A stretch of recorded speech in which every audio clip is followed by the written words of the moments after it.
You are listening to an American Free Press podcast. Joining me on the line is the Pastor Terry Jones from Stand Up America Now. Pastor Jones, thanks for joining us today. Yes, thank you. Thank you.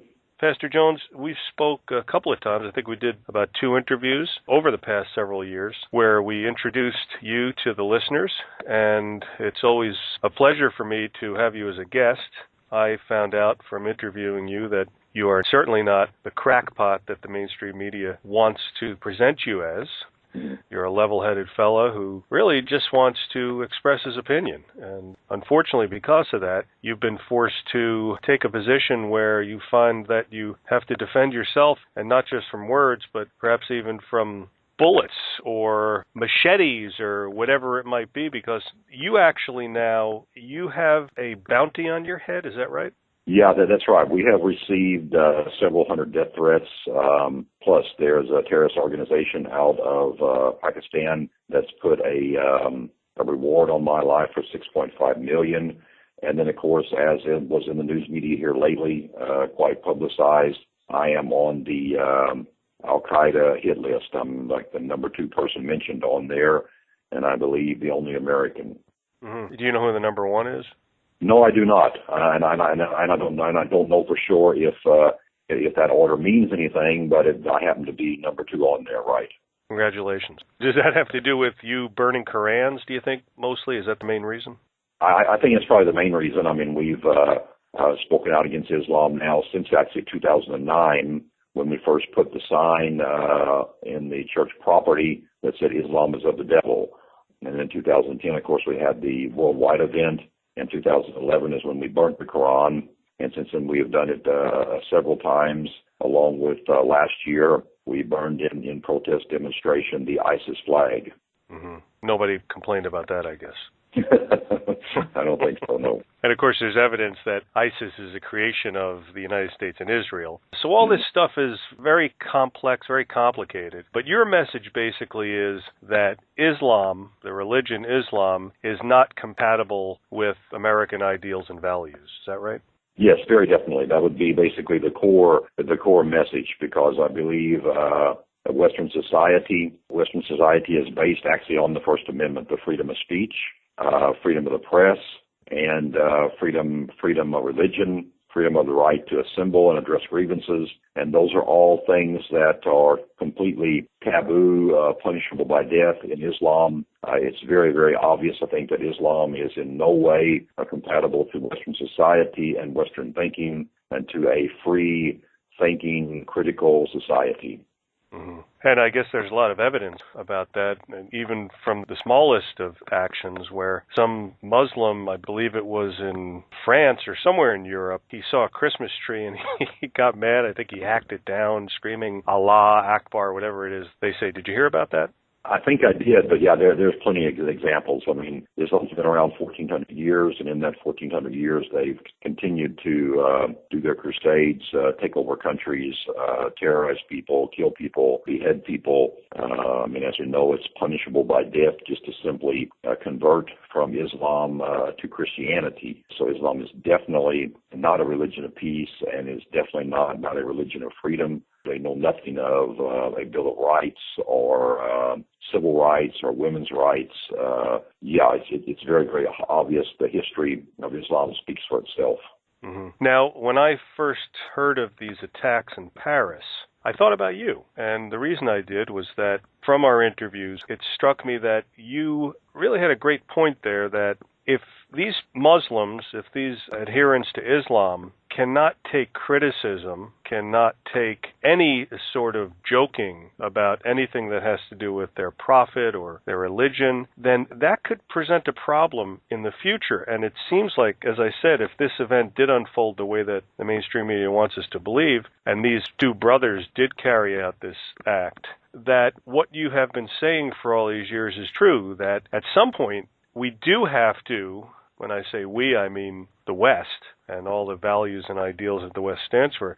The West does have to stand up and kind of piss these people off to the point where they're going to do something, and then there's going to be the reaction to their action. Is that accurate for me to say that? I think it is. I think we definitely cannot back down. That's why I think it would have been good in solidarity if newspapers around the world, or let's say around the Western world, would have in protest printed then pictures of Muhammad, and just to let Islam know that we're not going to be intimidated, we're not going to have our freedom stolen from us, and if they desire any kind of contact with the Western world, then of course they are going to have to realize these are our values and these are our standards, and one of those is, of course, our main foundation stone, and that's the First Amendment, freedom of speech.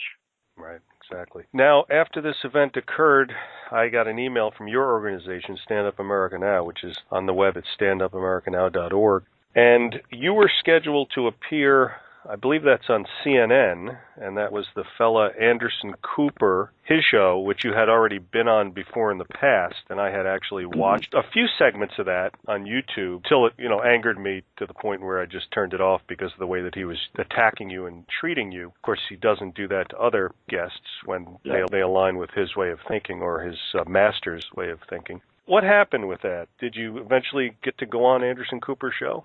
No, they called, and they were very, very expressed a great desire of wanting me to come on there. The people that contacted us anyway, they asked us not to take any other offers from other stations, and they were sending the car around to pick me up, and we were going down to the studio in Sarasota. Yeah, and then all of a sudden they canceled for no reason. They did not give a reason. What was kind of ironic was the next day, the same thing happened with Fox. Fox called. They wanted me on some, I think it was more of a conservative program, and they were doing the same thing. Please don't go on any other program, and we'll send the car around, and we'll go to Sarasota and do the taping. And then they canceled. And this time we asked them, or they gave an explanation. They said, well, why are you canceling? They said, well, we're only concentrating on people from Europe. Which I thought was kind of backwards for an American station, not to be interested in the threat that's here in America, or let's say the threat that is against an American. I thought that was a very odd thing. So they actually also canceled. Of course, in the meantime, I've done many interviews, but that's how those two turned out. Okay, and any other mainstream media interviews that you did besides the cancellations of CNN and Fox? Well, I did hear local. Yes, I did hear local ABC. ABC's carried quite a few things. I did also hear locally here Fox. I did the Bradenton Herald here, and then of course articles. I did a couple with the Washington Post. So actually, I have done quite a few in the last several days. Yes. Okay, and what were they mostly interested in when they interviewed you? Yeah, they were interested in talking mainly about the attack there in Paris, and about me being on the Al-Qaeda hit list and what I am doing about that as far as any type of extra security or protection. Was I surprised about the attack in Paris? And of course I was not surprised. Those attacks I've said many times, they are going to continue. They will continue in Europe, and they will start and continue in America. That's why it's very important that we do something and stand up. I think there's several things that we could do here in America to go ahead and set a warning or a standard to the Islamic community. But those are the main things they wanted to talk about. Okay. And are you still protecting yourself? Are you still armed? Oh yes. And we've had. I just had this morning the FBI visit me at my house. And we are definitely armed, and the local authorities here in the FBI, they are watching over the situation. They monitor my house. They drive by there quite a bit. There will definitely be a very heavy police presence at the event that we are having on Saturday. Okay, and why don't you tell listeners about that event? Yeah, we're going to be Pastor Wayne Sapp and myself. We are going to be in front of the St. Pete Times. In downtown St. Pete between 12 and 1 o'clock. We will be carrying pictures of Muhammad in solidarity with the magazine there in Paris that was attacked, and of course standing also for freedom of speech. I think now is the time to do it, to show them that we are not afraid, we are not intimidated, And also we're sort of standing as an apology to the French people for Obama's decision not to send a representative to the Paris Solidarity March against terrorism. I found that absolutely appalling and surprising, and that was just horrifying that we did not show some type of a presence there. Mm-hmm. Yeah, a lot of people would say that's because Obama is a Muslim. Yes, I would say the same thing. I mean, I think it's quite obvious. He even in the book that he wrote, there's a direct quote there that says, if things get hard, or if hard comes to hard, then I will stand with my brothers, the Muslims. And of course, we all know he welcomes Carrington to the White House. He rejects prayer meetings in the White House. There's absolutely no doubt that he definitely has very much pro-Islamic leanings, tendencies, and is himself a Muslim. I mean, where he went to the school in Indonesia, they put down there his religion as Islamic. So I think definitely. Mm-hmm. Listeners, if someone was interested in helping support your cause, or your cause is, what should they do? Yeah, they can go to our website, standupamericannow.org. And they can contact us there through email. They can make a donation. They can, of course, keep an eye on what we're doing and participate. If they're in the area or can make it, we have events.